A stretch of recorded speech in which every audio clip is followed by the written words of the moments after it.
ചേട്ടാ നിങ്ങൾ എവിടെയാണ്? ഞാനിവിടെ തന്നെയാണ്, ഈ പ്രദേശത്ത് തന്നെ ജീവിക്കുന്നത്. ഫാക്ടറിയിലാണ് ജോലി ചെയ്യുന്നത്. പിന്നെ ഇവിടെ എൻ്റെ ഒരു കടയുണ്ടായിരുന്നു.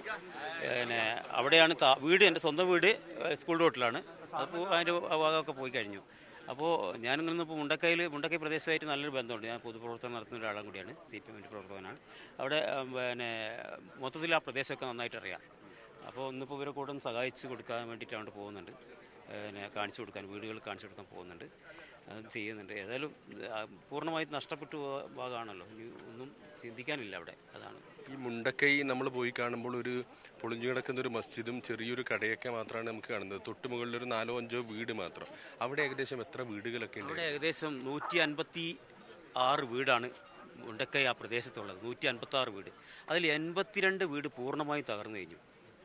31 ഭാഗികമായി, ഞങ്ങൾ കണക്കെടുത്ത 31 ഭാഗികമായിട്ട് തകർന്നിട്ടുണ്ട്. പിന്നെ അവിടെ ഇപ്പം അവശേഷിക്കുന്നത് 42 വീടാണ് ആകെ.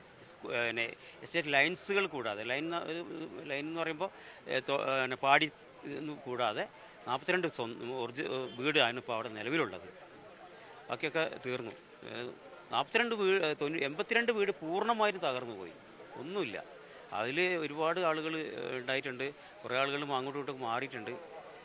കുറച്ച് പേരൊക്കെ രക്ഷപ്പെട്ടിട്ടുണ്ട്. ആ പ്രദേശത്തുണ്ടായ ആളുകൾ മട്ടത്ത് താമസിക്കുന്ന, മട്ടം എന്ന് പറയുന്ന പ്രദേശത്ത് താമസിച്ച കുറച്ച് പേരൊക്കെ രക്ഷപ്പെട്ടിട്ടുണ്ട്. ഉറങ്ങിക്കിടന്നവരൊക്കെയാണ് പെട്ടുപോയത് കൂടുതലും. ഇപ്പോൾ പൊതുപ്രവർത്തകനായതുകൊണ്ട് തന്നെ ഓരോ വീട്ടിലുമുള്ള ആളുകളെ, കുട്ടികൾ മുതൽ പ്രായമായ ആളുകളെ വരെ കൃത്യമായി അറിയുമല്ലോ അല്ലേ? ഈ കുപ്പ എന്ന് പറഞ്ഞാൽ അവിടെ ഒരു മുസ്ലിം ഏരിയ കൂടിയാണ്. കുട്ടികൾ പൂർണ്ണമായിട്ട് കുട്ടികളെ അറിയില്ല. എന്നാലും ആ പ്രദേശത്ത് വലിയ വലിയ ആളുകളെ പൂർണ്ണമായിട്ടും അറിയാം. ആരെയും അറിയാത്തവരില്ല, അറിയുന്നവരെ. അവരുടെ കുടുംബനാഥന്മാരെ എല്ലാം തീർച്ചയായിട്ടും ഒരാൾ പോലും എനിക്കറിയാത്തതില്ല. ഞാൻ അവിടുത്തെ ഏകദേശം എല്ലാ വീടുകളിലും കയറുന്നതാണ്.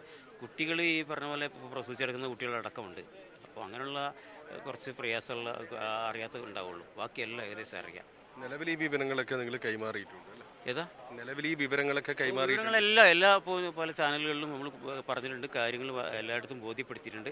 അതുപോലെ ഞങ്ങൾ കൂട്ടായി ഇരുന്നിട്ട് ആലോചിച്ചിട്ടുണ്ട്, നമുക്ക് എന്താ ചെയ്യാൻ പറ്റുക, ആ പ്രദേശത്ത് പോകാനായിട്ട് എങ്ങനെ ഇടപെടാൻ പറ്റുക ഞങ്ങൾ ആലോചിച്ചിട്ട് അങ്ങനെ പോയിട്ടുണ്ട്. അങ്ങനെ ഞങ്ങളൊരു ടീമായിട്ട് തന്നെ പോയി. ഞങ്ങൾ ഈ DYPയുടെ ജിദ്ദ് എന്ന് പറഞ്ഞ ഒരു ആൾ, എൻ്റെ ഇവിടുത്തെ മേഖല സെക്രട്ടറി, അയാളും സലീം എന്ന് പറഞ്ഞ DYPയുടെ പയ്യന്മാർ, അവരെ കൂട്ടിക്കൊണ്ട് തന്നെ ഞങ്ങൾ അവിടുത്തെ ഒരു കണക്കെടുപ്പ് നടത്തി കഴിഞ്ഞ 2 ദിവസം മുമ്പ്.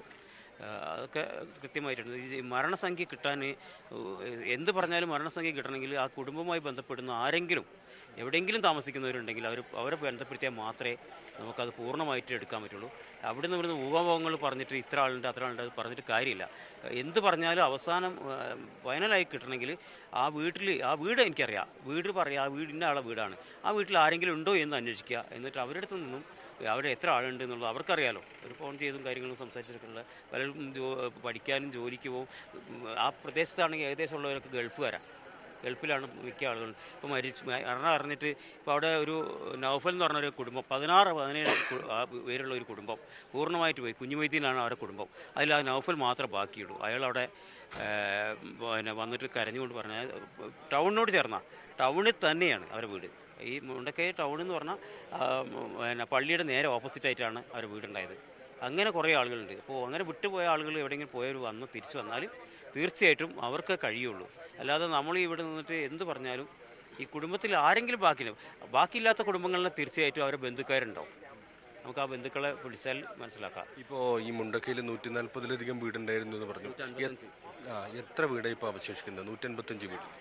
31 വീടാണ് ഇപ്പോൾ 42 വീട് ബാക്കിയുണ്ട്. ഇപ്പോൾ ഉള്ളത് ആകെ 42 വീടാണ്. ഭാഗികമായിട്ട് തകർന്ന 31. അതും കൂടെ ഇതിൽ ചേർക്കാൻ കഴിയില്ല. ഭാഗികമായിട്ട് അടി പൊളിഞ്ഞിട്ടും മറിഞ്ഞു വീണിട്ടൊക്കെ ആയിട്ട് ഉള്ളത്. അതല്ലാതെ 42 വീടാണ് ഇപ്പോൾ അവിടെ ഉള്ളത്. അതെ. അവിടെ കുടുംബങ്ങളുടെ എണ്ണം പറയുമ്പോൾ ഇപ്പുറത്തെ സ്കൂൾ റോട്ടിൽ കുറേ ആളുകൾക്ക് ആ പള്ളിയുമായി ബന്ധപ്പെട്ട് കുടുംബങ്ങളുണ്ട്. 195 കുടുംബം, മുസ്ലിം കുടുംബം മാത്രമുണ്ട് അവിടെ. അങ്ങനെ എടുക്കുമ്പോൾ അപ്പുറത്ത് സ്കൂൾ റോട്ടിലെ കുടുംബങ്ങളടക്കമാണ് ചേർന്ന് വരുന്നത്. അതുപോലെ തന്നെ 95 കുടുംബമാണ് ഹിന്ദു കുടുംബം അവിടെ ഉള്ളത്. പിന്നെ ക്രിസ്ത്യൻ കുടുംബം ഒരു 4 കുടുംബമുണ്ട്. ഈ അവിടുത്തെ മൊത്തം ഒരു ഇന്നിപ്പോൾ നിങ്ങളോടൊപ്പം ഈ തെരച്ചിലിൽ ദുരിതാശ്വാസ ക്യാമ്പുകളിൽ നിന്നുള്ള ആളുകളും ഉണ്ട്. അവരാണിപ്പോൾ ഉള്ളത്. പൂർണ്ണമായിട്ട് ദുരിതാശ്വാസ ക്യാമ്പിലുള്ളവർ വരുന്നുണ്ട്. ഇന്നിപ്പോൾ വരാൻ തീരുമാനിച്ചിട്ട് മേപ്പാടി ക്യാമ്പിൽ നിന്നാണ് ഇപ്പോൾ ഞാൻ വരുന്നത്. ഞാൻ എൻ്റെ മേപ്പാടി ക്യാമ്പിലാണുള്ളത്. മേപ്പാടി ഹൈസ്കൂളിലെ ക്യാമ്പിലാണ്. ഉള്ളത്. പിന്നെ അവിടെ നിന്നാണ് ഇപ്പോൾ ഞാൻ വന്നത്. ഞാനും എൻ്റെ അനിയനൊക്കെ വന്നിട്ടുണ്ട്. ആകെ എത്ര പേര് വരുന്നുണ്ട് ക്യാമ്പിൽ നിന്ന്? എല്ലാവരും ഇറങ്ങാൻ നിൽക്കുന്നുണ്ടായിരുന്നു. ആരൊക്കെ വരും എന്നുള്ളത് പൂർണ്ണമായിട്ട് ഇപ്പോൾ അറിയില്ല. ഇവിടെ ഒരു 10 മണിയൊക്കെ ആകുമ്പോഴത്തേക്ക് എത്തുള്ളൂ എല്ലാവരും. ക്യാമ്പിൽ എന്ന് പറഞ്ഞാൽ ഭക്ഷണം കഴിച്ച് വരുന്ന സമയം എടുക്കുമല്ലോ, അതിൻ്റെ ഒരു സാവകാശം ഉണ്ടാവും.